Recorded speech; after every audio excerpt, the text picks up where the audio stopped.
90টি বিধানসভা আসনে নির্বাচন হচ্ছে জম্মু কাশ্মীরে। বুধবার সকাল 7টা থেকে ভোট গ্রহণ শুরু হলো প্রথম দফার 24 আসনে। এক দশক পরে জম্মু ও কাশ্মীরে আবার বিধানসভা ভোট হচ্ছে।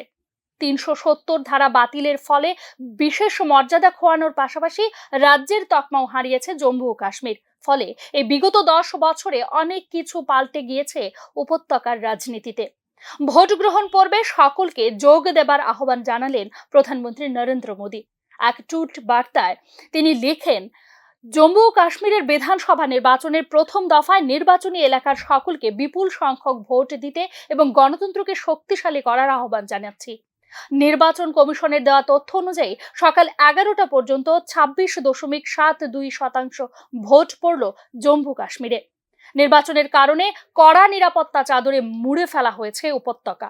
বিভিন্ন জায়গায় চলছে নিরাপত্তা বাহিনীর রুট মার্চ। উল্লেখ্য, নির্বাচন বানচালের চেষ্টায় গত কয়েক মাস ধরে মরিয়া চেষ্টা চালাচ্ছে পাক মদতপুষ্ট জঙ্গিরা। সেই দিকে খেয়াল রেখে নিরাপত্তা ব্যবস্থাকে সাজানো হয়েছে বহু স্তরে। নির্বাচন কমিশন সূত্রে খবর, প্রথম দফায় ভোটার সংখ্যা 23,27,580 জন। সুষ্ঠুভাবে নির্বাচন পরিচালনা করতে বদ্ধপরিকর কমিশনও।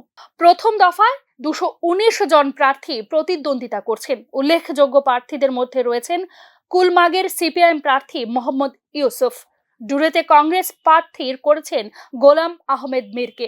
এছাড়াও ন্যাশনাল কনফারেন্স দলের শাকিনা ইতু, পিডিপির সরতাজ মাদনি, ইলতিজাম মুফতি সহ আরো অনেকের ভাগ্য নির্ধারণ করবেন জম্মু কাশ্মীরের মানুষ।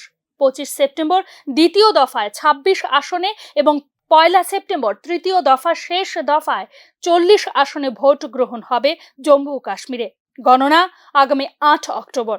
Bureau report, news now.